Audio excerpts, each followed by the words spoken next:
Assalamualaikum warahmatullahi wabarakatuh.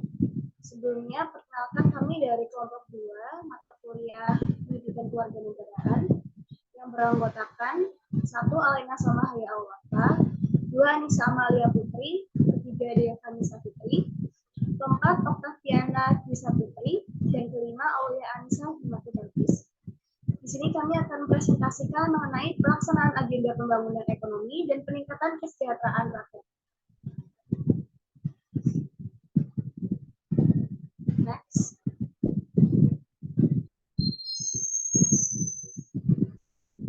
Di dalam presentasi ini, kami akan membahas mengenai pertama, apa itu pembangunan ekonomi, lalu apa tujuan pembangunan ekonomi, ketiga, landasan pembangunan ekonomi, kemudian contoh studi case di pembangunan ekonomi, serta yang terakhir kesimpulan.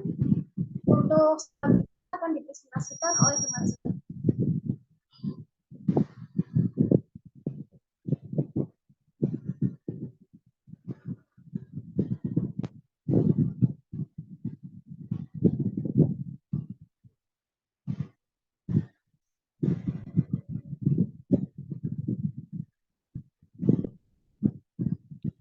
Assalamualaikum warahmatullahi wabarakatuh. Saya Salmahaya Alwafa. Kali ini saya akan menjelaskan apa itu pembangunan ekonomi. Jadi, pembangunan ekonomi adalah proses perubahan dan pertumbuhan yang dilakukan dalam suatu perekonomian.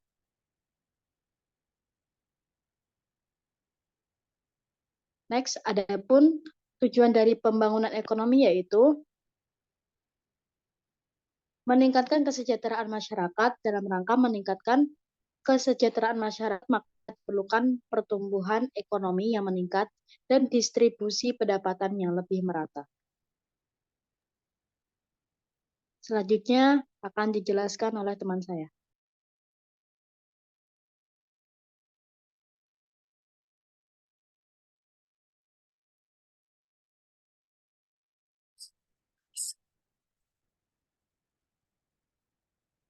Oke. Yang selanjutnya landasan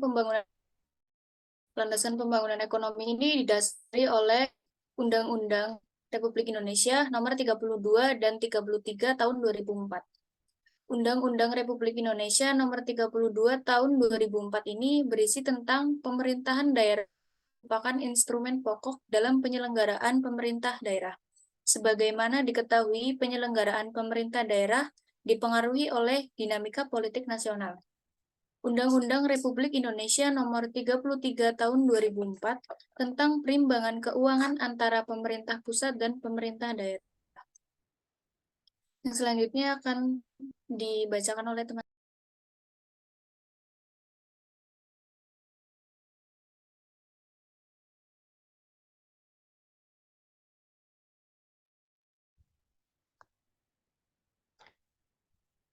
Yang selanjutnya yaitu salah satu faktor masalah pertumbuhan ekonomi suatu daerah tergantung pada kebijakan pemerintah itu sendiri. Tolong slide-nya.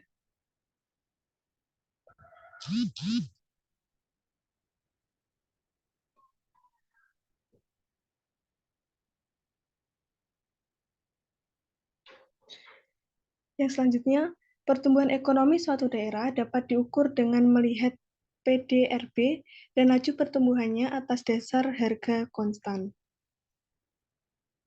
Pertumbuhan ekonomi yang cepat akan berdampak terhadap ketimpangan dalam distribusi pendapatan. Untuk yang selanjutnya akan dijelaskan oleh teman saya.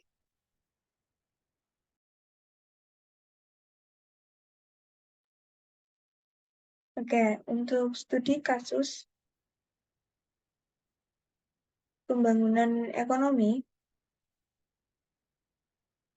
contohnya pada kota Surakarta, merupakan salah satu kota yang mengalami pertumbuhan ekonomi yang cukup baik.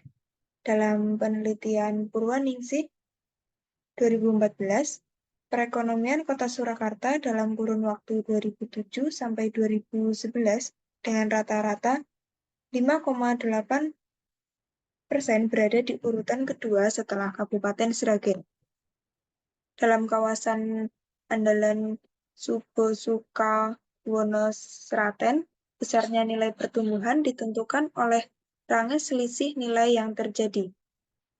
Kota Surakarta sebagai pusat wilayah pengembangan 8 Provinsi Jawa Tengah mempunyai peran yang strategis bagi pengembangan wilayah di Provinsi Jawa Tengah. Secara geografis, peta kota Surakarta sangat strategis dan merupakan titik persimpangan jalur transportasi regional dan sekaligus sebagai daerah tujuan dan bangkitan pergerakan. Sebagai pusat wilayah, pembangunan 8 kota Surakarta mempunyai tingkat pertumbuhan kota yang sangat pesat dan dapat dilihat pertumbuhan ekonomi dan sistem aktivitas kota sentra pertumbuhan fisik kota.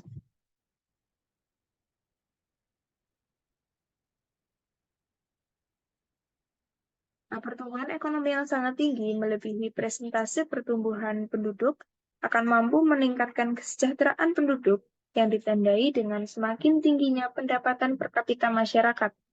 Sarana dan prasarana transportasi sangat diperlukan untuk menunjang pertumbuhan ekonomi. Tentunya dengan tuntutan bahwa fasilitas transportasi dengan segala pendukungnya haruslah terjangkau dari segala arah. Di samping itu, pertumbuhan sektor transportasi yang tinggi akan merangsang peningkatan pembangunan ekonomi, karena di antara keduanya mempunyai hubungan kausal yang positif.